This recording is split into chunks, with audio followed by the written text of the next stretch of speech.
and welcome to the NXT review. We are the Dadley Boyz of What Culture. I'm Adam Wilborn, joined by Michael Hamflett and Michael Sidgwick to review everything that happened on last night's episode of NXT. But before we get into it, if you're a fan of this sort of thing, make sure you subscribe to What Culture Wrestling on Apple Podcasts, Spotify, Amazon Music, and YouTube, where we do daily wrestling podcasts where we not only review the show formerly known as NXT 2, but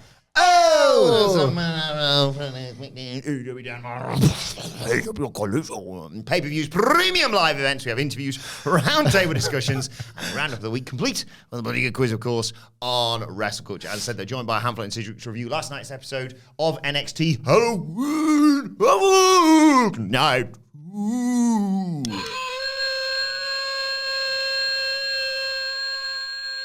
What a bloody show this was. Oh, my God. It's really long, that, isn't it? Yeah. It goes on longer than you think. As does Halloween Havoc, truthfully. Couldn't quite follow last week's for me. Really great moments in an act that will be much missed on Tuesdays, but it's fine because we get them on the main roster instead. Like another special performance from the Creeds. Some things I'm more looking forward to talking about in this review than I think I got out of actually watching them. That would be how I'd summarise this one. Just okay. Yeah, you got to have standards. You got to have you've got to see last week and remember what a 10 is. You know when you're just watching a 7 or an 8. Like Shut up. One really, really, really great thing. One good thing where I've seen a great version of it. So I'm like, what have you done for me lately? I'm sorry with, that absolutely insane DDT pump on the apron. The match was about half a star worse, so what do I care? You know what I mean? What I mean? It's horrible, but it's no less true. And some absolute drivel on this show that I will not allow you to enjoy. Okay. I'm excited. Gatekeep your fun, asshole. It's just not good enough. It's not good. You're simply not allowed to like it. Can't wait for this. Let's dive straight into it. This show opens with the Ectomobile coming along with the sirens blaring and Halloween Havoc plastered along the side. Out steps our hosts again, Shotzi and Scarlett, dressed as Ghostbusters. Speaking of which, what do Ghostbusters and Teenage Me have in common? Buster made you feel good? You're damn right it did. We get a... I know somebody that would love that brand of comedy, You never see him, but... sometimes I do, but... Anyway, get a recap with New Year's Day, doing a performance. Here's what happened last week, basically. Yeah. And we open with the Table, Ladders, and Squares match between Angel Garza and Roberto Carrillo and the Creed brothers. Obviously, Creed brothers coming off a fantastic debut on the main roster on Monday Night Raw. And I think Julius Creed took this as inspiration to try and end his career on last night's show. What was all this bumping about? Oh my God. Obviously saw the critical acclaim and has listened to all of these veterans that have said, look, make sure to go out on top. And it's like, right, you are, will do. It might never get better for us, I'll call it. I kind of love that, There was this added, I didn't expect this when we were previewing it, saying a bit of a fond farewell. I didn't anticipate how I would suddenly feel nervous about how much more are you going to do? You might be on SmackDown on Friday, you're going to be on Raw on Monday. The fact that they threw caution to the wind, specifically when we know it's such a big time, added more drama to this match that in and of itself was already super exciting. Well, inspired by what Julius Creed put himself through, I thought I'd do something with a present we were sent by one James Fraser. James, thank you for getting in touch. Thank you. Thanks, James. Sidgwick, he calls it the Super Sour Sweet Showdown. You, James.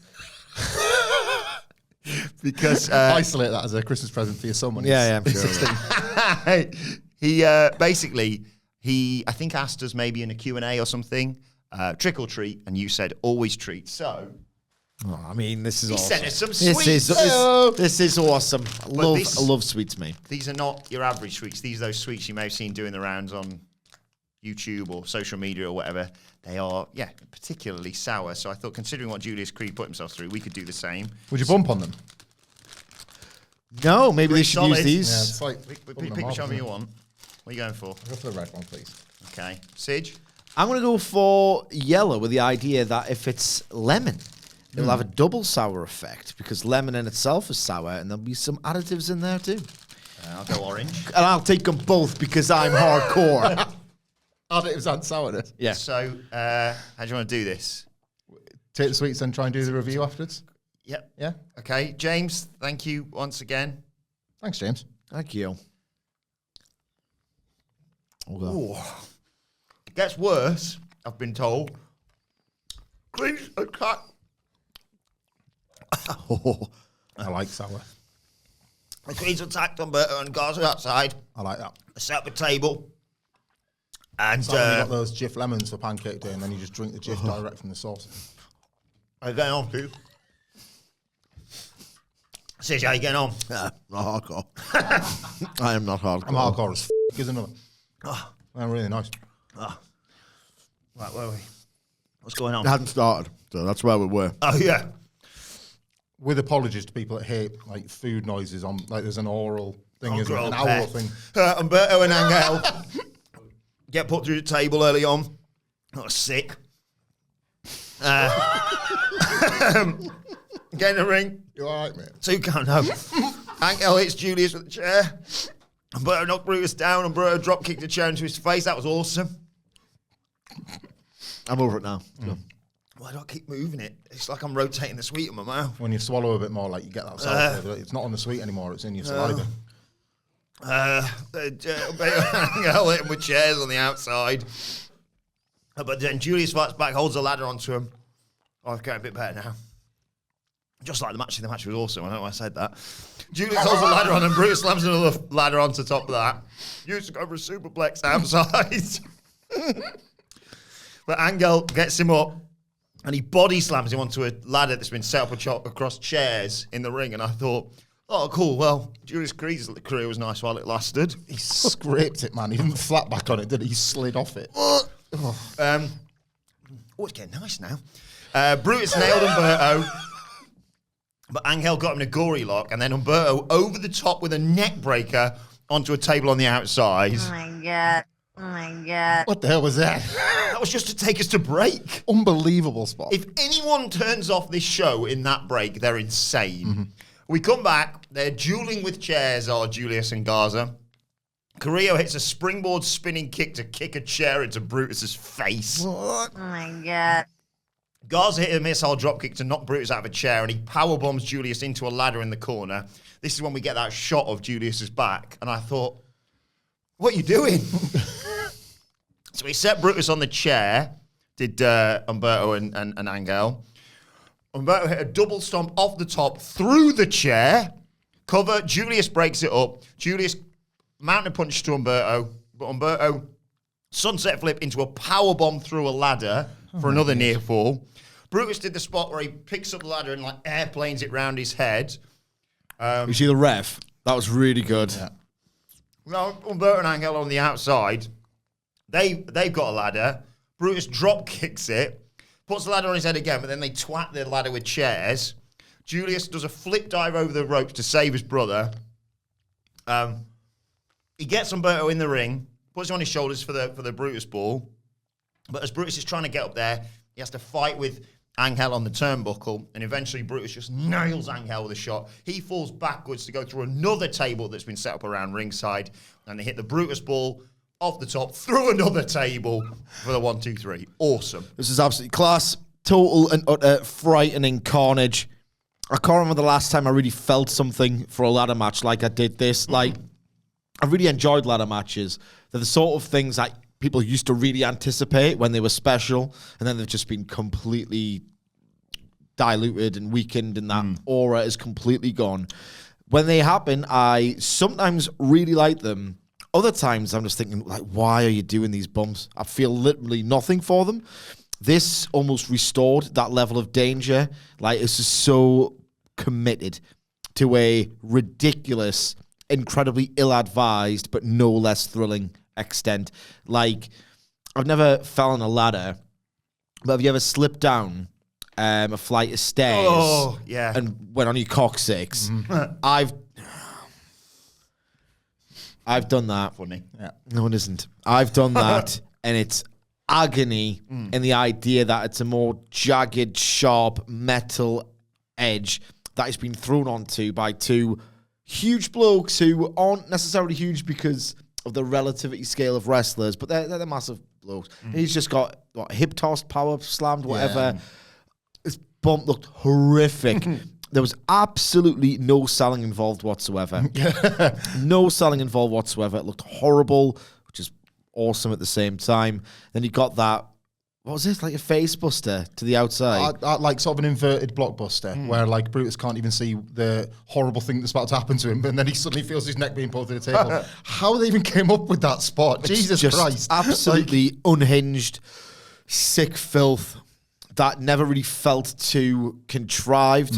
Seamless, violent, frightening. This is basically every good version of the modern ladder match, but better because it was just elevated through the fact that it was just so terrifying. Yeah, I'd get the Creed brothers on SmackDown with like Pretty Deadly and then just retire. I peaked. Put them on there this week. We didn't talk about this on the Raw review, but the commentators, I think it was Wade Barrett specifically, was saying that both GMs will be looking closely at the Creeds. That's a brilliant idea as well, because have them be... It just puts them over so much. Yeah, like have them be in demand, you know, like have both brands want to get them. I know that we're all kind of tiptoeing towards this Raw versus SmackDown thing. Pierce and Aldis itself, not bad, but T-shirts and Under Siege and Survivor Series, not good. But this is how you use brand warfare effectively, because the idea that these talents could be so great that they're in demand just it gives them the best possible start. They've saved cage matches and ladder matches on NXT for me this year. Like, but it's obviously them. It's not the gimmick itself. We've talked about this before with like post-match brawls. How hard is it in wrestling to fake a real sense of chaos? And this had this chaotic energy from end to end. This just didn't stop. That you could never take a breath before they were doing something. It wasn't just they were doing something. It was they were doing something that made you gasp or shriek more than before. The point, like, it wasn't the most dangerous spot, but just that choice to do the, like, have both Humberto and Angel be there for that springboard Van Dominator. Oh, yeah. Like, it's like, you're in the middle of the ring and there's weapons everywhere, so grab this, and then someone else is there to kick you in the face. Like that, took that kind of like movement that like Edge and Matt Hardy used to be credited for threading the TLC matches together, but that was with 6 and sometimes 9 people. They summoned that with just 4. I was so impressed with this, as well as just being thrilled in the way that you're supposed to be by these stunt matches. Fantastic. Like, they're honestly, this and the cage match are 2 of my favourite matches of anywhere of this year, just because of the feelings I got watching them. The noises are made as well. Like, it's not particularly good, insightful analysis, but for a match like this, maybe you don't need it. Like, I made some weird noises, like involuntarily as well. Did we get a Just Bleed in there? Oh, yeah. I went, when I saw the coccyx thing, then I went, oh. Yeah. So our hosts, Shotzi and Scarlett. Shotzi is Pennywise, using a Ouija board backstage. They asked for a guide to help them with the foolish mortals tonight. Another 2 hands come in. Only bloody Isla Dawn and Alba Fire.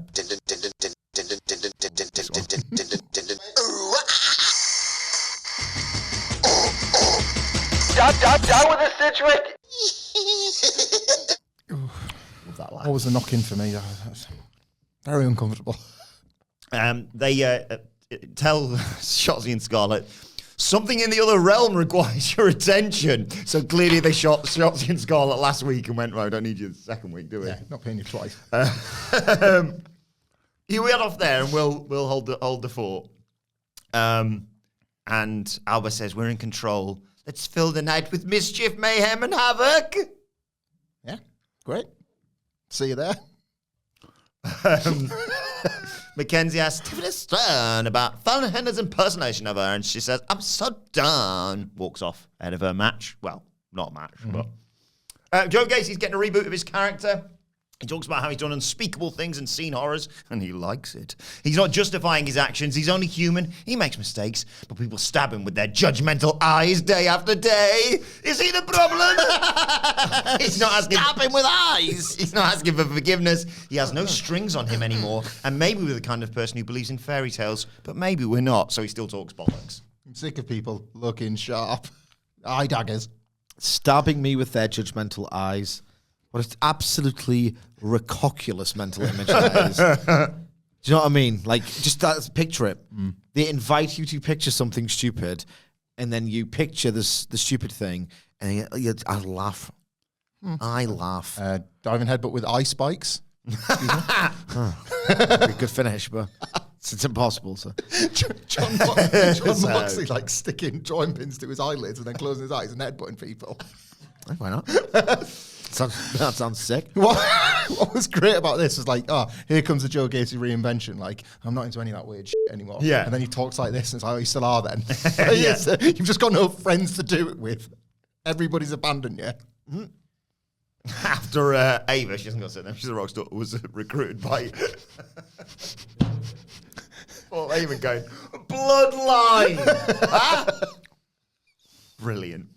Tiffany Stratton versus Fallon Henley never happens. Stratton jumps Henley during her entrance, chucks her around into the guardrail, into the ring post, rams her knee into it, and then there's the Bret Hart post figure 4, and referees have to separate them, and Henley's just selling. She's not even going to be able to get back in the ring. A decent angle, this. Good application as well. Yeah. Something that very few people are able to get right. That ring ring that post. stray leg just hanging there. It's like, oh. Well, when you see them like slip off as well. No, like that's always been super effective. I think Shawn was the first person Brett did it to, so it's yet again him mining his own career for the big moments. I don't like I feel like we're moving past bait and switch for the most part across TV wrestling, especially with WWE where we used to be.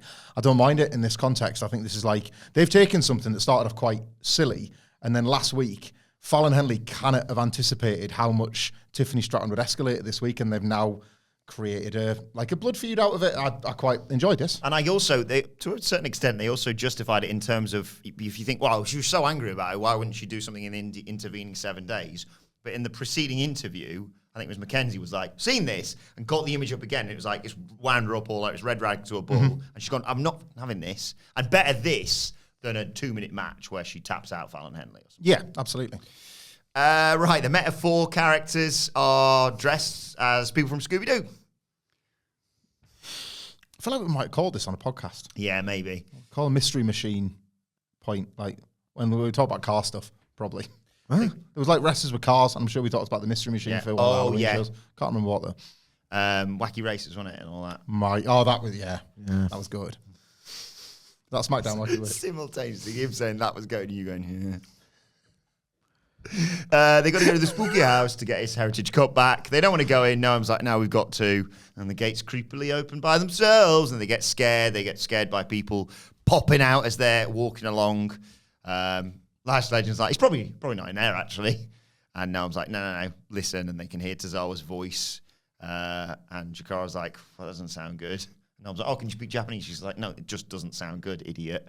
Come on, let's go in. Aura says, well, one thing we've got to do is stick together. And then suddenly a couple of guys come along and scare them, and they all get separated. To be continued. Drivel. Absolutely drivel. I'm not even doing my usual, why would the camera be there? Why is the material world being broken? Why are there ghosts and monsters? And I don't care about that. You can do it if you want. I don't give a toss. It was just so it just wasn't funny.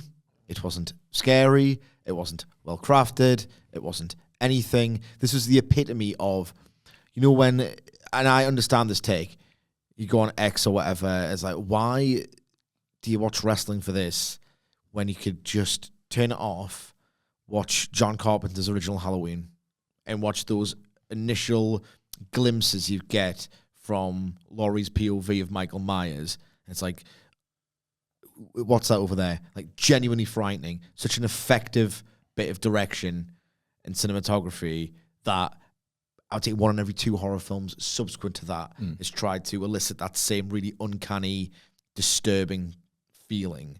Like, that presence doesn't belong here. Just watch that. Yeah. Just watch that. If you want to watch a horror comedy, right? If you want a bit of a laugh and a scare at the same time, you can watch Joe Dante's work. Lake Placid's really good. Yeah. I love Lake Placid. It's anything except that it's horrible. It's not good. It's like one of the worst things you'll just ever see in any medium ever.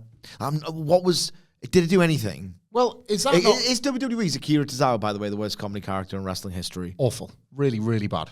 Really bad. I didn't like this. But to your point, Let's watch wrestling for wrestling. Well, no. Is Halloween not about people getting dressed up and being somebody different? And there's a novelty of this not being that you get to see if you watch this and it's like, well, you could just watch Scooby-Doo and or a horror and you would get both of these things. And it's like, yeah, but I wouldn't get to see wrestlers playing that. And that's the appeal. Oh, you could do it well. This isn't good. This was rubbish. This was rubbish. But if you want, but I would encourage always doing this. Just do it better. Funnier jokes. Not always. Like, yeah, absolutely. Like, I want 50% wrestling, 50% this out of all shows, ideally. But like, what do you mean? Why do you have to project your own crap onto my thing? it's not your thing. It's our thing, Sid. We can all wrestling is for everybody. Twitter told me. So, And you can like more than one show. Did this have any redeeming features for you? I thought the look of it was fantastic. Costuming was superb. Like, they looked amazing. Yeah. What, the Scooby-Doo or the monsters? Scooby-Doo. Like, the Scooby-Doo stuff looked fantastic. And he didn't have any scrappy. And they were he's like, unbearable. 38? He's the worst. Like, You're 38 years old. yeah, but they were wearing like And you're putting over Noam Dar and a Scooby-Doo outfit. No. I'm not putting them over. I'm just saying it looked good. It was really poorly performed, and the scripting was terrible.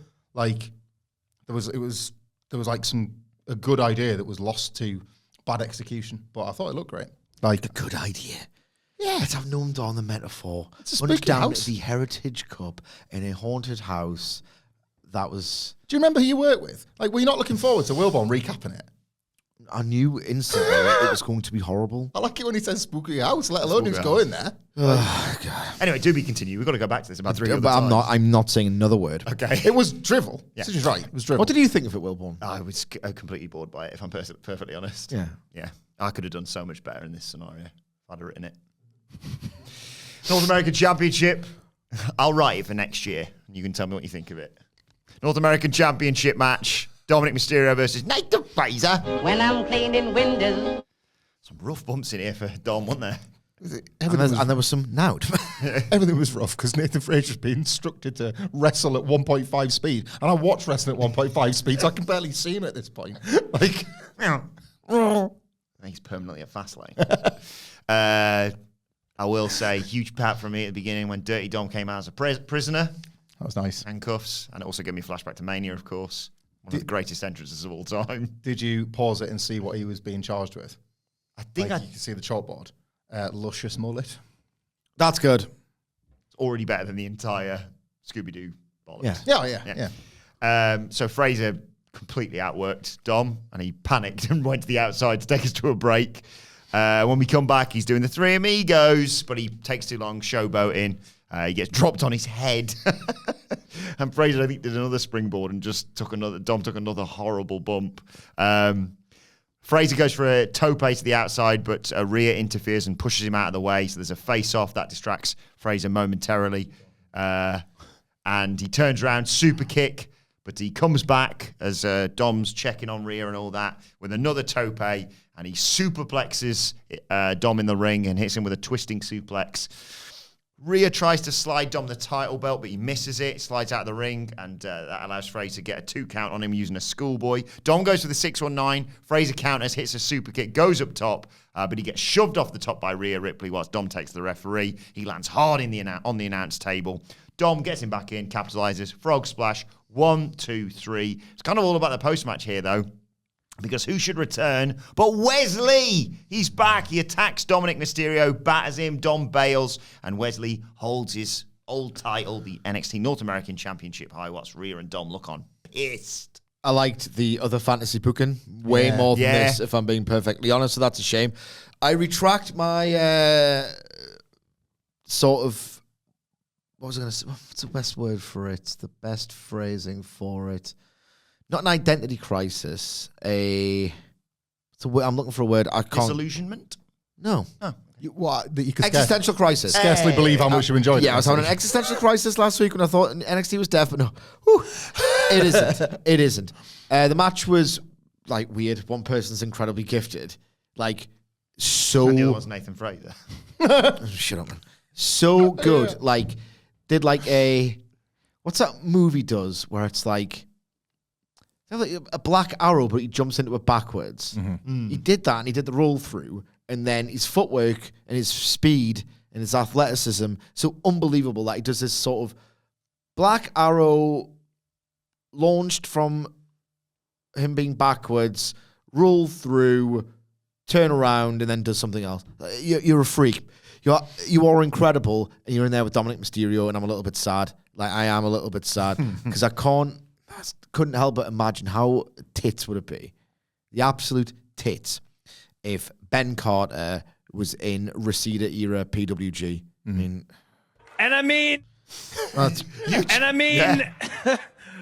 folks, where's the lie?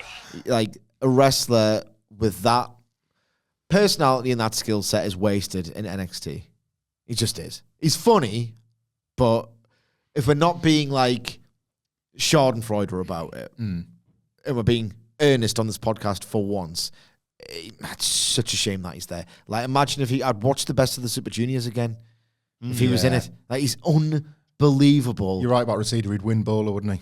Aye. He'd be this critic's favourite. He would, like, fly out the building, man. Yeah. You know, those back doors on the hard... He would just fly out with them. He's ridiculous. And he's in there with Dominic Mysterio, who you can never decide. You can never tell. Is he really good at following agenting instructions? Or is he getting better? Or is he just really nailed this character, but the wrestler's a different thing? He does a drop nout, which is a drop kick nothing. Yeah. And then because it's NXT, they have to sell it. And later on, because it's NXT, you have to redo an entire sequence. Ugh. I felt a bit sick from watching this. I like his furry boots, though. Oh, yeah. Got furry Match was mid as hell. Like, got so little out of this. Like, it's just, I don't disagree on the Nathan Frazier thing, but I actually oddly think he'll probably do better on Raw and SmackDown. They should all be in WWE. Everyone would be better in WWE these days, but like, friggin' the Elite would have been better in WWE. Oh, shut up. You've seen AEW. Like, unfortunately, yes. Nah, like, Nathan no. I just want to say one more thing, actually. Did I guess the finish correctly? Bingo! I knew he would take a header. I knew. Too fast for his own good. I knew that would be the finish. I knew it. But I don't think he'll do spectacular on Raw SmackDown. I just think he'll do better. I don't think he's like the gimmick. He's still a geek. Funny. I mean, I know Him and can talk. Ricochet are just preposterous. Yeah. It's not can't too wait good. to watch them do a 0.75 speed match on SmackDown. The Wesley thing as well, I was a bit disappointed. Yeah, oh, you're right. We booked ourselves into a thing where I was sad. I'm happy he's back, obviously, but because the way you two booked it, I was like, oh, it's not him wearing a scream mask and being the one who's actually the Trick Williams, is it? And what even is him coming back to reclaim his North American title? Really, like he lost it and then tried to win it back and failed. He's just taking a break and he's like, I just needed like a spa weekend or something. There's no sense of character development or progression with this specific. There's a number of ways he could have returned that would have been better than this. It's not just the fantasy booking. Maybe he's gone to spend some time with his family, Dragon, Brocco, all of them. Yeah. Andre Chase is... we happened upon this on SmackDown the other week. You know the unlikely pairing of Cameron Grimes and Dragon Lee? Because they're obviously family members, but Cameron Grimes goes by his WWE name instead of Trevor, another member of the family. That's why they can coexist. Yeah. Brothers. The brothers, yeah.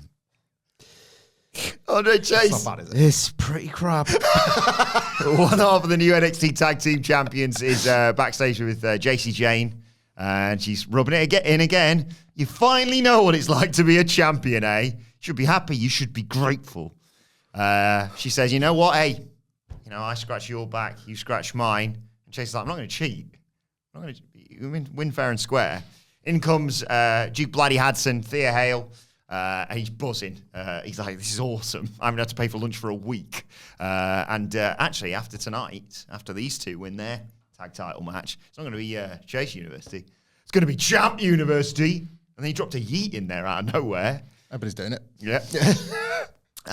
And Chase says they'll win, but they'll win fair and square. And JC's like, anyway, let's go and get ready for the match. And she gives him a bit of a look before she leaves. They've sort of cleared up the character dynamics and then made a new mess here. Because Andre Chase just saying, right, I see what's happened, but I wouldn't have wanted it that way, and we're not going to, this isn't how Chase U were going to do their business and all that sort of stuff. Fine, right, I get it. JC Jane's going to cheat and so on and so forth. And yet, by not doing the cheating, jumping ahead a little bit, like they've suffered their first setback since JC Jane got involved. So then you kind of left thinking, no, you're just wrong, Andre Chase. Yeah. Like this is proven super successful over and over again. Now it's on you, not on the cheating heel. her actions have been vindicated for like 6 weeks in a row. So it looked like they were about to finally square that circle, and then no. Jacy Jane really has charmed me in this role, though. Like, she has gone from being one of my least favourite wrestlers on the show to one of my favourites to watch. Like, really, really fun interacting. She's a lot. She's a lot. She's a lot. Mechanically, solid to good. Yep. A lot in the matches. Mm-hmm. Before we get there, though, so they go off to prepare for their match, and in comes former tag team champions, Tony D and Stax. And Tony says, "Oh, Mr. Chase, there are two kinds of wrongs. The wrongs that we do and the wrongs that are done to us. We're going to get even on both." And then Stax says, "Last week went..." So sorry. "Last week went your way. Now things are a little different, huh?" Chase says, "Yes, sir." And Duke's like, "Sir?" Stack's like, "You owe us." And Duke's like, yeah, you'll get your title rematch. And Tony's like, "Oh, yeah, that too." And they leave, and Isla and Alba come in. They're like Harley Quinn and that. And they say, the women's tag team titles have the most frightful curse. Yeah. What's going on with the family and Chase U? Do you think there's been like a business loan or something? Oh, I don't know. Because Yeah. the implication was that we're not just talking about the title rematch. I love this story. That's just how they talk, though, isn't it? They talk in like mafia caricature dialogue, and they transplant it into a wrestling context. So when they say, like, we need to do a deal, we need to make it right, they're talking about a rematch in a wrestling ring. But he said that too. That means that's another thing. Is Chase U entirely mafia funded because it's completely impossible to, like, it can't exist otherwise? Yeah. It's impossible as a concept. So do you think it's... Is that how they can fire people from the university? You're fired from the university, you can't do that. Right, lads, kill them and throw them in a river. Chase U was mafia controlled? Have we just bust this case wide open? wide open? Well, that's stupid. Because... No, hang on, sis. How dare you? Because Andre Chase doesn't want cheating or anything involved in his institution, which is... I'd reckon he's projecting or whatever. Do you think when Duke Hudson I do came not in give as a single toss. when he came in as a heel, he did so because he'd had a word with Tony D and Stax, who were heels at the time, and then they've had this like clandestine arrangement that Andre Chase has never had any idea out because Duke Hudson was struggling at the time to manage everything. Remember when Andre was injured? Yeah. So he's turned to the mafia. They always pick on people when they're weak. Oh my God! Right, so Chase U, intentions are good, and as we all know, especially people in the UK, universities are struggling to get by. What is it you have to pay? Like, they only get like $9,000 a year in tuition from each student, and that's it's pittance. Yep. It's chicken feed, right? So they're struggling. I got all political for a second there. I know. Lasted a long time on that bit. They're struggling to As I get get to by, it. right? For whatever reason, he's like, "I can't go to the bank for another loan for Chase U because I keep sacking students and no one's paying any tuition fees." Yep. Duke Hudson, do you know where he can get money? Well, I used to have to get money from a loan shark for my gambling debts. Yeah. And it's come from the best intentions, but now, imagine if they get to take over the university. I might care about that more than the tag titles. And he says, right, you know what, I've learned my mistakes in mafia. I'm going to go back to my old gambling ways, and I'm going to borrow some money off my new friend, the loan shark. And that's a new gimmick for somebody in NXT. And every time they're about to come out here, Yeah. oh my You see the... Oh my God. You see the fin. showman. Like the fin But breaks it needs to through mean something. the fin breaks through the canvas before, like, that's their entrance. It's like swimming around the ring. Jesus Christ. This show. that we've just invented. Anyway, moving on. Oh, by the way, I don't need to go to the loo. Went to the toilet before I went, and I know last week I was very unprofessional. I had to go off and sort out the live show, but that's sold out, as we already know. Thank you to everyone who's bought tickets for that. Thank you. I don't know why. Tuesday, November 21st at Mosaic Tap. See you there. Oh, sorry. My phone's just gone off. Oh, bollocks. I've completely forgot. I double booked myself, hasn't I? So I've been asked to belatedly judge a Halloween contest. So I'm just going to... I'll nip out. You continue speculating, actually, about what the future could hold for the family university, or whatever it's going to be called. And Like that. literally, hopefully, 10 minutes. I've just got to... It's a quick video call. I would do it here, but it's a bit unprofessional. So I'll be back. Your thoughts on the future of So Chase? what's he saying he's doing on Halloween? Yeah, I mean, he's saying that... Did you dress up for Halloween? No, I didn't have to do this year. Like, Do you do sometimes? I normally do it. I'm taking the kids trick or treating, Yeah, and yeah. if it's like we've done PJ Masks and Paw Patrol, and I'll happily be one of the group to make the costume make sense. But I wasn't on trick or treat duty this year, so I didn't have to. Like, were you just door answering, or were you taking the kids around, or? I was answering the doors. Yeah! Stacks, you're right. How's it going, guys? How you liking Well, that's good tonight one, really, Stacks. Yeah, I can see that, old Stacks, he wasn't wrestling on the goddamn show, so I understand that, Hey, CG, remind me again, despite yesterday's podcast, what's the deal with Halloween? Halloween is a holiday thought to have originated from pagan ceremonies, where basically the idea is starting to get dark, it feels a bit spooky, life gets a bit grim. So let's partake in the ritual of purchasing sweets, having children enter our house, retrieving the sweets.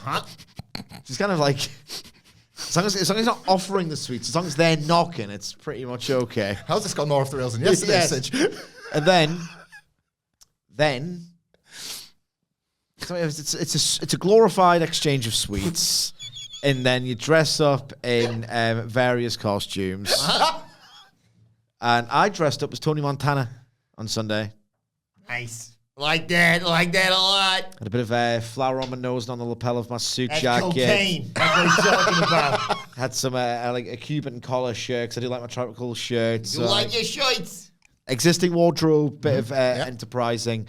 And yet again, there were children, Stacks, knocking on my door. I'm not saying I've got like I don't have an exact list of all the kids who live in my state, but I did not recognize any of the parents. And my calculations, there were several more people than lived in that estate. When I was a kid, it used to be the same street. Yeah. Same street. It was the unwritten rules, wasn't it? And now it's like, I get it, it's a bit different if it's a cul-de-sac, because sometimes there's the streets in it, it's like there's 8. You can go around an estate, that's a limit. No, it didn't do that. The rate limit exceeded. Is it unwritten rule becoming a written rule where like people put like either pumpkins outside or have their kitchen light on to say we're actually engaged? Like, because I've basically encouraged my kids, we sort of don't knock on the doors where there's lights off, because I think that's people. That's a symbol. Subconsciously telling you, I don't really want to get involved in That's a any of code this. for don't knock on my door. Yeah. I can't be bothered. It's one thing to not have decorations because times are tight and all the rest of it, and people can't be arsed. I'm very, very tired all of the time. I don't even like Halloween. I like if I'm being honest. I quite like one it. of my favourites. And so what we did is at the start I put the tub of sweets out, and then I realised they want to say trick or treat, and then I kept having to check if it was empty or not. So I'll just do the thing, and then I regretted doing the thing. So it was too many brats coming around the house and pissing me off the entire time. You're not on my list. And then what we did was we had 2 jack-o'-lanterns on either side of the door frame for the front door with a tea light candle toy thing in there. Yeah. I ceremonially switched off the lights, porch light, curtains drawn. That is it. Halloween is over. Knock, knock. What? Go away. That's the symbol for you've had your fill. Why don't you fill your own stockings, asshole? Stockings. People, honestly, they are... Halloween stockings. No, so I was saying they go from estate to estate to pilfer the candy, and then it's the Christmas sweets sorted. It goes around, doesn't it? It's like that house is giving out, like, they've run out of Haribo packs, so they're giving out, like, full Mars bars. So go over there. They've actually raided their own sweets and biscuit You should have cupboard. seen the bags that these kids were carrying around. They're absolutely ridiculous. Absolutely ridiculous. And it's these absolute freeloading parents. We used to be a society. Like I kind of hit a nerve there. Yeah, it really annoys me how people just take the piss. Gotta tell you, I had a bit of a scary Halloween, guys. Last night I woke up at 3 a.m. to see a ghostly specter of Gloria Gaynor at the end of my bed, and let me tell you, first I was afraid. Anyway, yeah. Also, I double-checked Gloria Gaynor ain't dead, so sorry about that one. 3 jokes, 3 questions for you, Sidgy. What do you call it when Frankenstein's monster gets a boner? Well, right, okay. Frankenstein's monster gets a boner. I was certain he was going to go with like a dead person, because then it would be a big stiff, wouldn't it? But Frankenstein's monsters are Well, he's a big lurchy stiff, though, isn't he? Yeah. He's kind of He's a big stiff. He's only alive in a manner of speaking. It's a very philosophical debate. Anything to do with the nut in his neck? Oh. The fertile ground. There's loads. What's the setup against that? What do you call it when Frankenstein's monster gives a boner? I think a big stiff. Yeah, we'll go with big stiff. Good. All right. What do you call it when Frankenstein's monster gets a boner? It's a resurrection. Not bad. Not bad. Good. Very good. Stacks is moving into his think it era. What? When you think about it, huh? What is a vampire's favorite part of sex? Huh? It's usually the third one that was blue. He's just gone hog wild, hasn't he? Yeah. What's the setup? What do you think a vampire's favorite part of sex is? Huh? Picture that. Like Stacks loves misogyny. Yeah. So is it when the vampire, who in Stacks' example will definitely be a he, gets to fly out the window? Oh. Pretty presumptuous of you. I mean, usually right about that kind of thing, but... It's in your postcode, Stacks. What's this setup again? What's a vampire's favorite part of sex? Well, I've got a really... Guessing gets pretty gross. Yeah. You all right, Sidge? Yeah, how does the suck come into it? How does the suck come into it? I don't know. What's a vampire's favorite part of sex? Ejaculating. Final question for you, Sidgy. Really like that one. I gotta be honest. What do you call Best bit. Yeah. Final question, final joke for you, Sidge. What do you call a ghost breast? Huh? What do you call a ghost breast? Boobies. Boobies. Is it good? Not right. Can we compare that? No, you made your goddamn bed. You got a goddamn lay in it. What do you call a ghost's breasts? Paranormal entities. It's the way I goddamn tell them. Crap. See you ladies. Yeah. Go away, Stacks. Go away, Stacks. Awful. I reckon he's just on the spot came up with that punchline because I guessed the joke. Bye, Stacks. Complete dick. He likes Halloween too much. He's the opposite of that. Is there anything you had too much candy? Definitely. It got a little bit too Wasn't blue. working last night, was he? There was probably loads left over at NXT. Sorry about that, guys. That competition took ages. Oh, bloody hell. How was it? Rubbish. Someone turned up, right, and it was just them in their normal clothes with a coat and a hat on. That's not... Anyway. Derivative, that, isn't it? Where were we Lazy. up to? Yeah, where did you get to? Unconvincing, almost. Chase U being mafia controlled, of course. Oh, brilliant. You haven't moved on from there, okay. We go back to the spooky house. No, don't. He's a funny guy. He said spooky house. Just skip to the end. Jakara's scared. She faints. Aura walks down with a sandwich and shins a mannequin. Yeah. Cesaro beats him up. And Lash Legend has lost her glasses. She finds the trophy, but it's not the real trophy. There's a zombie head there as well, and a big pumpkin guy takes her away. I enjoyed your recap more than watching it. Right, next up, the match we'd all been waiting for, Sidge. Oh, yeah. It was Braun Breaker versus Robert Stone. Can't do that anymore because his body's been fully cut in half by that spear. Oh, my God, Jesus, that I got what I wanted. Talk about ejaculating. Huh? What's that? Oh, it was one of Stax' jokes, but I've Nice. given away the punchline now. Yeah. Wasn't one of his best.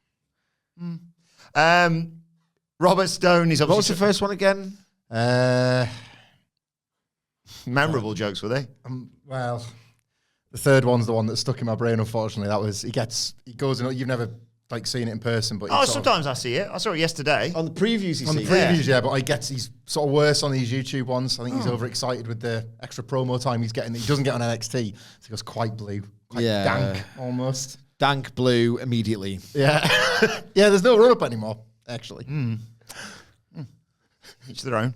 Robert Stone's always trying to get revenge for Bron Breakker trying to murder Von Wagner, but it's Bron Breakker and Robert Stone I was going to swear, but I'll give him enough work to do. Yeah. He's got like, he's always like doing extra things now, meetings, judging, Halloween costume contests. He's got a lot of irons in that fire. Sort of like you can sort of understand why you would need to take like toilet breaks in the middle of podcasts and hypothetically have reasons for further breaks in future. Absolutely. Podcast. Yeah. Just unfortunate it just happens around the same time on the show every week. Bron corners Robert Stone. They have no idea. But he ducks under a punch, does Robert Stone. Bron backs him into the corner, shoves him. Stone gets his shot in and then legs it, but then gets absolutely run over by Bron once he gets his hands on him. He rips his shirt as he picks him up and manhandles him into the corner, tosses him across the ring. He gets grabbed by Bron in the corner and he's talking trash. So Robert Stone slaps the taste out of Bron's mouth, dodges a clothesline and gets a 2 count off a roll-up. Great. But Bron obviously goes, right, enough of this. Belly to back suplex. That's great as well. And then he cuts him in half with a spear. You know, I was talking about the noises I was making during the Creed's Lothario's match in the opener. Have you seen that TikTok/Instagram reel of the bowling commentator? Yes. Look at that pin action. And you see one of the pins just do kind of almost like a flip and just gently knock the other one. He goes, when Bron Breaker did that, it's just an orgasmic bliss. This is sick bliss. Oh my God, it was the best spear I've seen since 1998. It was that lawyer, Sid's lawyer, that smashed his head off the bottom turnbuckle. Yeah. I saw that like the other day. Like, Actually, that was 99, wasn't it? That was, yeah. It's best and worst, that, right? Because, like, that bump is disgusting. But then, because, like, the lawyer either just, like, forgets what He's not a worker. Like, he's not a worker or whatever. He's up on the apron, like, 10 seconds later. Like, if this was somebody in a business, he'd be sacked for it. Like, mate, you've just taken the scariest bump I've ever seen. I'm glad you're standing. This spear was... Like, that was kind of the promise of this, wasn't it? It was the perfect way to do this You were match, promised a spear this disgusting, and it was unreal. But, like, Bron's the best at something. That spear is awesome, and he's the best at something, and he needed that, I think, because this, like, I think we were with him enough about, like, this has been a success story, I think, Bron Breakker, but the matches have become a lot more hit and miss than they used to be, and he was forced into that babyface Goldberg mode of having to go long and sell and stuff like that. He's the best. Horrible. He's the best at this. He's got his Randy Orton thing, hasn't he? Yeah. Like Randy Orton dined out on, I can just hit an RKO from anywhere, so just do that. Just a horrible, cruel shotgun blast of a bully. Like, oh my God, this kicked so much ass. And then you think, okay, fair enough, but you've got the win. Fair's fair, that's that. And he's not done. Pulls him to the outside. Like, I was watching this, and he's going, he can't do this, Anna Louise. He can't do this. Match is over.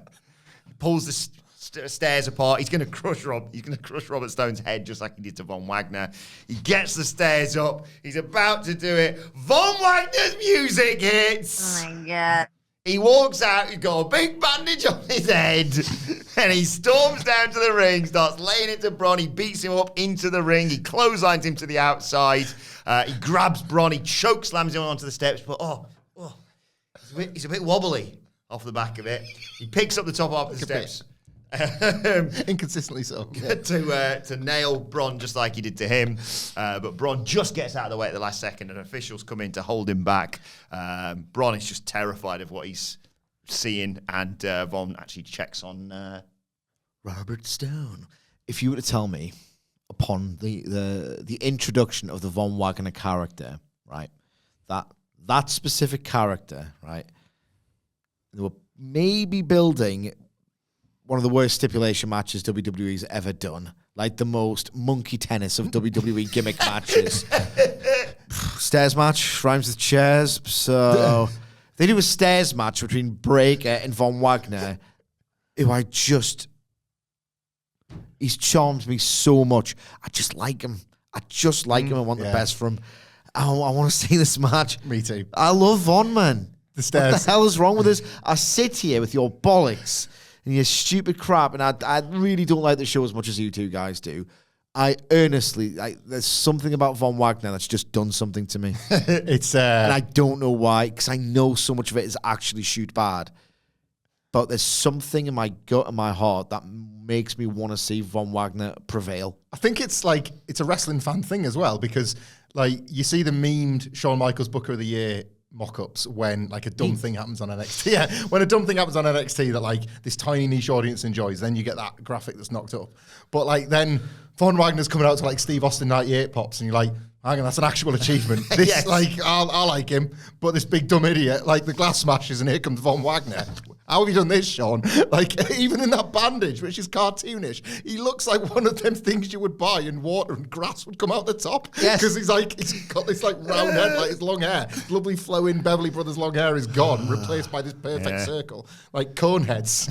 Yes. His film. Doesn't even look right. It's 90s, I think, Coneheads. 90s, like, he doesn't even look I think right. it was 93. This guy. I'm going to Google that, just in case I've nailed it. Coneheads, Coneheads and the Burbs. We talked about the Burbs yesterday. Yeah, they're not the Those same films. league. I know they're not the same thing, asshole. I'm saying like I had like both of those on VHS when I was younger.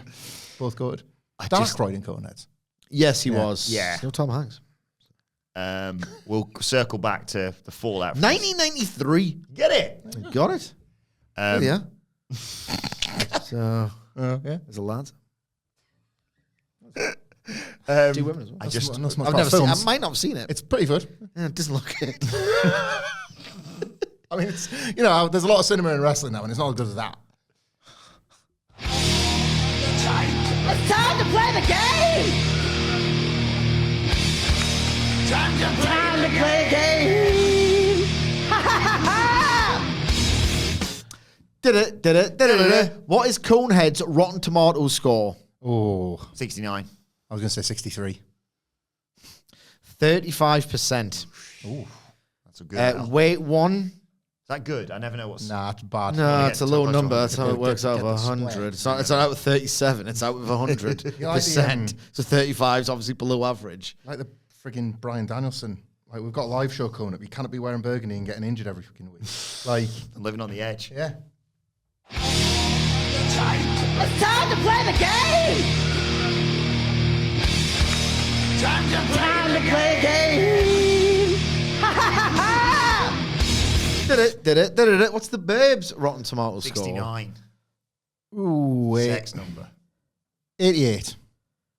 54. What the hell? That's really pissed me off, actually. What's Ace Ventura's? If that's 69, I'm going home. Day's complete. He's such a dickhead. A broken orbital bone and a ripped off. It's time to play the game!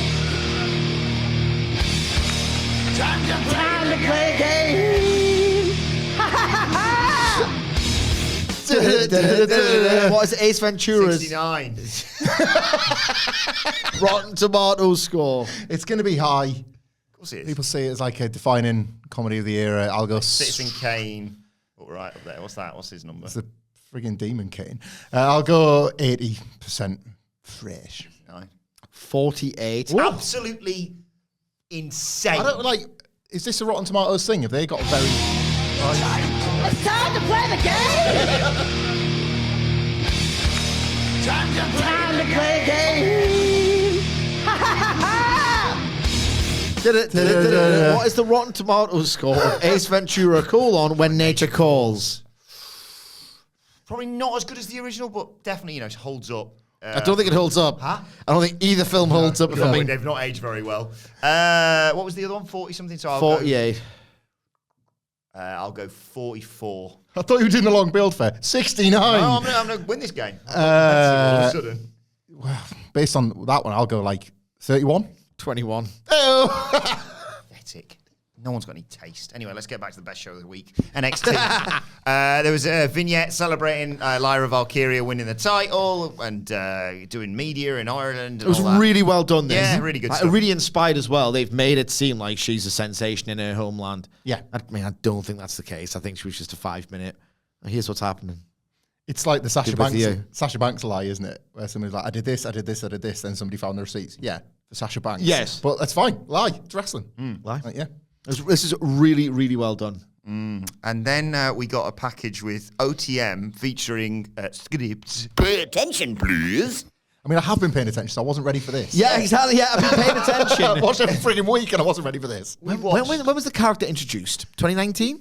Yes, with Carmella. Yes. 2020. I remember Was it in front Reggie of with crowds? crowds. I Right, yeah, remember 2019, Reggie with yeah. crowds. But I remember the Sasha Banks match in the Thunderdome, which like doubled the achievement. Like, how has Sasha had a good match with Reggie in the Thunderdome?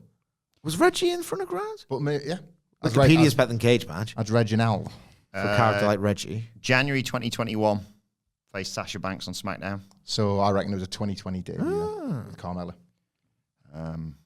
But yeah, we've been out there. We've been paying attention, please, for 3 years. No, evidently not. And then it was November last year. He had his first match as Skript. He was last He out was the a scene with his non-wrestler. outfit. I'm going to double check this on the correct resource for non-wrestler Reggie. Let's go on his match listing on Cage Match, shall we? Whilst you do that, I'll run through what he's had to say here. He said, I don't expect people to understand me. I just played at being a wine sipper and a circus traveller or whatever it was. That's not who I am. This is who I am. I'm Reggie, but back home my friends call me Skidips because they... Pay attention, please. And he's got a chain with his name. 2020? Yeah. Bernstein Bears did. Bernstein Bears Reginald. Yeah. And then he's like, I've been locked up, I've been shot at. And then he said, I'm cut from the same cloth as these two, Bronco and Lucian. The Brawling Brutes, they don't understand. They wouldn't last 1 week on the streets. And they want the revenge, basically, for the Brutes cost them the tag team battle royal. And Script says you're either somebody or you're nobody, and we're somebody. When Baron Corbin warned people to have their heads on a swivel, was it about this gimmick? Because I've never pivoted so fast and it'd be like, oh, so this is who you are now then. I can't remember. Well, let's retire all the bits. Yeah, they've all got to go. This was like this was obviously a bit of a heartbreaking story that was just too full on from what we've known of him. I have absolutely no problem with this being like a gimmick, like you thought you don't know me. Yeah. You know me. I think if he'd been just the sommelier, or whatever it's called, and then he was like, oh no, I just did that to try and... Just to get my Checks foot in the out. door. There's a resource on Wiki for all this. Like Just to get my foot in the door, yeah. I'll serve Carmella's drinks, but really it's about like getting away from the life I had. It was like I can't take the piss out of this man anymore. What an achievement of his career. Spray painting hidden camera superhero wearing a bin bag. He write letters, didn't he? Yeah. I can't do bits around someone I genuinely admire. Is that button got the whole poem on? Because it's mad the last time we get to press it. No, I don't think. I think it's just... We're not pressing it now. I just really like those old ones. have to get rid of it. Like, all right, no, it's like RIP to old scripts. We could Pay attention, please. just pay attention to. Yeah, just pay attention. I used to really like your reciting of his poetry from way back when. Women's tag team title match came next. It was Chelsea Green and Piper Niven versus Chase U being represented by Thea Hale and JC Jane. Challenges the attack on the outside. Good plan, I thought, this from JC Jane. It's like, well, Piper Niven's the clear vocal. There's a strong point in this team. Let's take her out, and then you and I can probably beat Chelsea Green. That's exactly what they tried to do. They take her out, Hoyer into the steps on the outside. They dominate, but then Green sends Hale to the outside. Thea goes back in, dives onto her. Here's Niven. Hale goes to dive onto her, but gets caught. But JC dives onto them and takes the champs down as we go to a picture-in-picture break. When we come back, Thea Hale's in trouble. She fights out of a chin lock from Piper Niven, avoids a cannonball. She gets a Kimura on Niven, who just seems more annoyed by this than in actual pain. But she hits her with a tornado DDT, crawls between Green's legs and gets over the hot tag to JC Jane, who comes in, dominates, again, hits Chelsea Green with a spine buster. Niven has to make the save. Andre Chase is like and Duke Hudson hyping up the student section. Jane sees her opportunity, goes to grab the belt to cheat to win, but Chase pulls it away. He's like, no, win fair and square. She just turns around into an unprettier from Chelsea Green. 1, 2, 3. Post-match, as they're celebrating and backing up the ramp, there's Chucky and Tiffany, Alba Fire and Isla Dawn in the Eagle's Nest thing, and they make the wheels spin without touching it. Like most Chase U matches and segments, save for the Duke Hudson hot tag, this was fun rather than good. I'm really, really invested in these characters. So I find myself getting... 38 years old? I find myself getting like... I am as well. Really invested. I find myself getting like really drawn into like Chase U winning belts. You're for right, example. Nicholas. Like I want to see them win titles. I want to see them succeed. I'm interested in like this Andre Chase, JC Jane subplot. Like I'm never not keen on what's going. Like the Thea, like when's Thea Hale going to decide one way or another if she's like all the way out or all the way in. Totally bang into it. You can't get your words out fast enough. I care. I really care. Chelsea Green and Piper Niven doing a good job with these belts. I'm kind of into these now as well. They care about the tag belt, so I will too. Like they're not. I don't. I don't feel like they're faking it, right? I think that they want these belts, and they want them to matter. And that's been so rare in the entire life cycle of these tag belts that, like, cool, that's nice to see. Minor quibble is that the agent in... Is that a new wrestler? Goes trick-or-treat. From NXT UK. There's Major Guns and there's a minor quibble. Trade Enfield. Don't look at the hard camera. I forgot what my quibble was now. Oh, yeah. There was like 4 or 5 matches on the show that started with getting attacked in the aisle. Bad agenting. Yeah. Like, you cannot just do that all night long. All night. I was going to say it's a wrestling show, and you're supposed to know when you don't work the same body part, the whole deal. So I was getting a bit irritated by it. Because I thought it was, like I said, I thought it was justified here. JC Jane's gone, I know it's a bit of a cheap shot, but look at Pipe and Image, you'll batter us. But then you'd had it in the Tiffany Stratton yeah, non-match, and like, so I don't like seeing that used over and over again, because then it starts to remind you of the process rather than just being into it. And as I've said, much to Sidge's chagrin, but I'm into it. So I'm said like, stop making me analyse things. I'm just enjoying it for the art for its art's sake. Die. Didn't really feel anything for this. I didn't think the wrestling match was good. Wasn't great wrestling. No. Definitely not great wrestling. Next up was something that me and Sidge have already debated in the office, because I'd love to know your thoughts on it, in fact, to kind of, because we were going both ways on this, aren't we? Mackenzie Mitchell's backstage with Lexis King. Oh, God. And he's an arsehole. Yeah. He's really happy that he's getting his first interview. He's happy with how things are going. He's like, hopefully the first of many. I'm pleased with my performances, he says. I'm pleased my name's getting attention. It all comes with being a star. This is my life. I'm going to do things my way. He talks about making an impact, and you'll have to see what he does next, or he's already done. She's like, what are you talking about? He's like, well, you have to wait and see on that one. So Mackenzie tries to end the interview, and he's like, hey, why are you throwing back to, Vic and Booker? Stay a while, have a candy. And she's like, no, I'm all right. And he's like, hey, do your thing, girl. He's a bellend, but is this good character work? Maybe.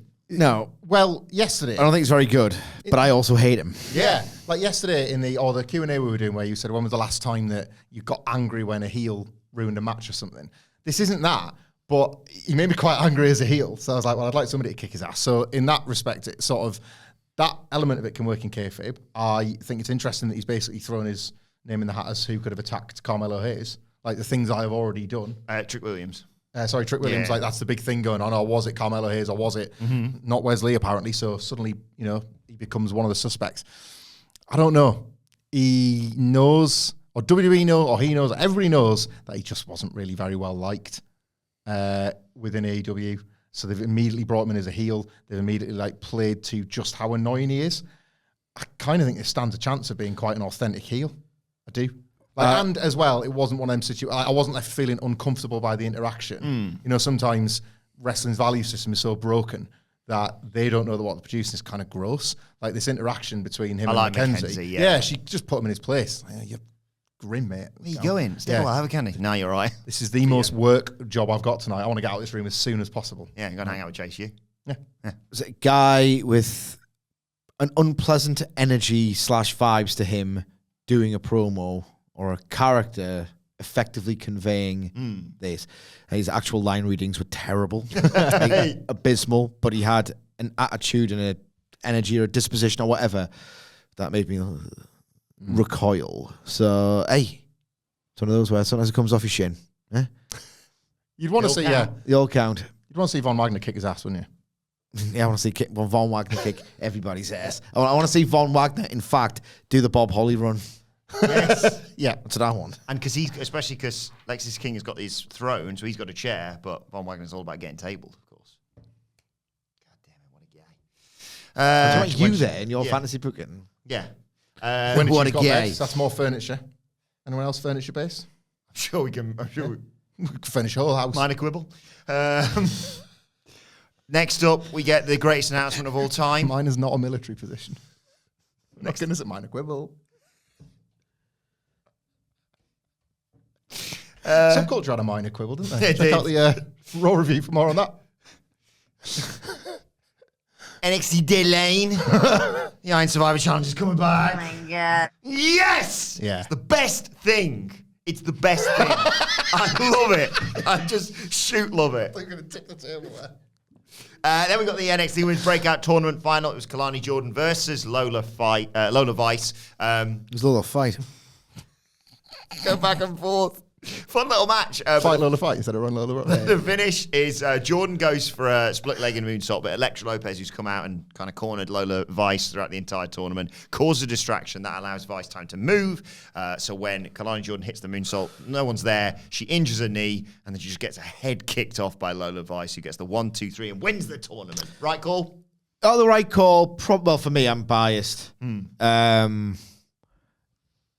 You can't really just say go out there for like 15, tear it up, blow the roof off, because they're probably not there yet. This didn't feel like a tournament final, did it? It did not feel like a tournament final. Some of the grappling was really quite strong. Other things in the match didn't look particularly great. They're still very much, you are very good at a thing. You're very, very good at this already, but you can't do a full long match, and this is evidence that they couldn't. So it didn't really feel like a big tournament final to me. But look, if nothing else, it communicates to me, the viewer, we have big plans for Lola Vice to eventually put her in those positions where she can really blow you away in the full body of a match. So I was encouraged by it without being like really blown away. She's got that kill shot again, hasn't she? Looks awesome. Looks awesome. Yeah, I was a little bit disappointed by the match, but again, as a presentation of Lola Vice, this was really effective, and they're establishing this thing as well, where she'll cheat through interference once and once only. So that's kind of at the moment been part of how she's won the tournament, how she's managed to break through. When you start taking things away, that's when you get to see what the character can do without those crutches and that. So, and that'll help her as well. You'll buy the near fall in the title match. Yeah. You'll be happy. Going back to the spooky house. Noam Dar finds his cup, licks it. He's happy, and then he says "Ruh-roh," which is what Scooby-Doo says. When the monsters come out, Zara takes the cup off him, and he wants a Heritage Cup match. This is what it's been all about. And he says, "Yep, you can have it next week." And Cesaro gives him back the cup, and then sets the monsters on him. I mean, there's no jokes, was there? Other than Ruh-roh. Yeah, this is one of the worst things you'll see on an American television program. Oh, yeah. It's just absolutely crap. Bobbins. Please don't enter the room while I'm degrading myself with this material. Please do not wake up early and come downstairs where I've retreated from the top floor to my shame pit to watch this drivel. I just hate it so much. Anyway, Albert and I've written Ilya here. He was kind of busy in the main event.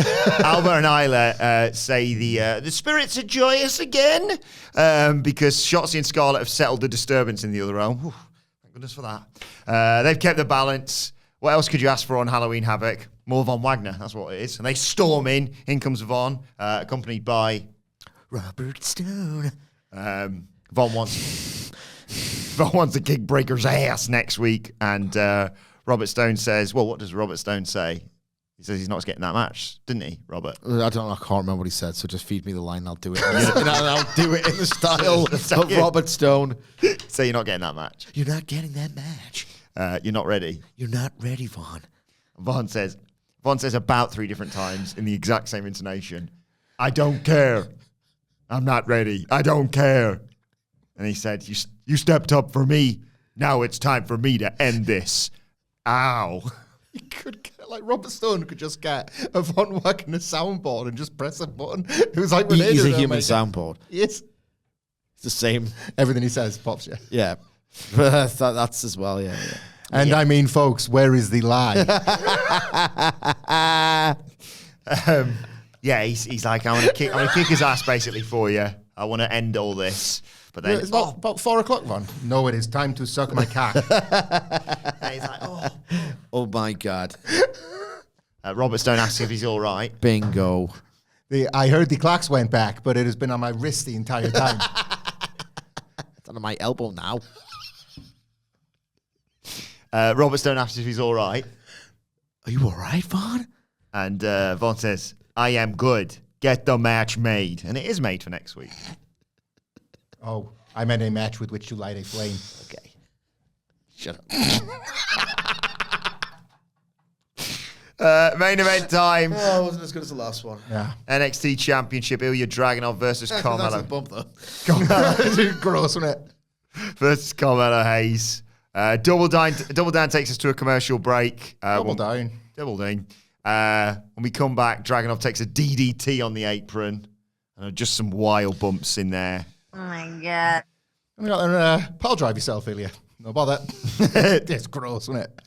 I've got a vague, hazy memory of either a platform game where the character jumped up and drilled into the ground.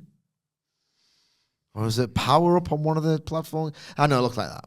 Yeah. Just looked like this stupid twat had just jumped up and spiraled himself neck first from a very acute angle. One of the stupidest bumps you'll ever see. And of course, So was it. He's going to watch this back, isn't he? oh Yeah. God. And how would he rate this match? Not as good as the second.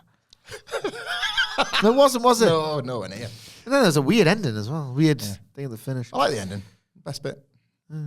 Hayes tried to capitalize on that with a frog splash, but Dragunov kicked out. They trade some near falls, trade some strikes, trade some brutal looking moves. Hayes went for another DDT on the apron, but Dragunov countered and gave him a Death Valley driver on there instead. Put Hayes on the announce desk, jumped off the barricade and hit an H-bomb exploding through the desk. Loved that spot. Hayes fights back, hits a code breaker, but Dragunov stumbles back into the ropes and falls into another H-bomb. Hayes manages to kick out. Dragunov goes up top, goes for another flying H-bomb, but Hayes counters with another code breaker. He goes up top. He looks like he might have the match won when whose music should hit but a returning from injury, Trick Williams, who just stares at Mello, who can't believe what he's seeing here. That allows Dragunov to recover, hit him with a superplex, Torpedo Moscow, 1, 2, 3. Ilya Dragunov retains. Trick Williams comes down to the ring, helps Mello up. There's just a stare between the two of them, and you think, what's going to happen? But before we can see any more of that, they cut backstage, and Baron Corbin has ambushed and laid out Dragunov, holding the title belt, yelling at him as we go off the air. It's just more gratuitous, this one, wasn't it? You got people talk about this as an all-time great trilogy, and I think they're miles off. I don't mean to be cruel to the wrestlers, but you shouldn't believe the hype on this The one. second match felt special in a way. This just felt like they were chasing that dragon. Yeah. And it just didn't have the same, I got so gripped by the second one, really hooked into, oh, God, they want this. Killing each other to do this. And they've realised, that's the thing we kind of have to do in the third match, otherwise people think it's a disappointment. It just didn't have that same really attritional kill or be killed quality. It just felt like they were doing it because they'd set the precedent of having to do it. Telly kills it a bit as well. Chased it. It's like the opposite of an MJF TV match, when we were talking in the office about how he, your take about he has an amazing TV match to set up a pay-per-view sequel that you actually want to pay for. Yeah. You wouldn't want to see these two wrestle on television. You kind of only want them on that pay-per-view stage because not even because of ad breaks. It just I was looking at the clock as well. I was like, they're not having enough time. There was just, it couldn't not feel a little bit, again, the setting didn't help. Diminished. It couldn't not feel a little bit trivial, even though they're fighting for the belt and a half, killing each other. I did like the finish. This is again one of them things where we have to extend some latitude to wrestling. Yes, the cameras went to Dragunov getting beaten up by Baron Corbin and the show went off the air, but Mello and Trick are still in the ring. Mello wore a Justice for Trick t-shirt. I should mention that. And it's then what? But it's no. Pause. Yes. These wrestlers just stand still for a week, and then and you have to sort of accept that that's how it works. But I quite liked it as a cliffhanger. Trick Williams has helped Mello even when Mello hasn't wanted to help, because he's been that good a friend, or even when they were kind of tweeners, he was almost accidentally helping Carmelo Hayes fail upwards. So this was a nice spin on that. And yeah, I'm sort of on the hook for whatever the payoff is. I still don't know what they're doing. It does feel like the Wesley thing is gone, which is a big shame. But I'm still invested in this attack thing. Yeah, TV special, the dangers are sometimes that you finish and go, well, that's that wrapped up. Do I have any reason to tune in next week? You've got the fallout from this. You've got what happens next with Lyra Valkyria. And you go, oh, Mike never said Brown Breaker. Oh, my God. It's the best show of the week.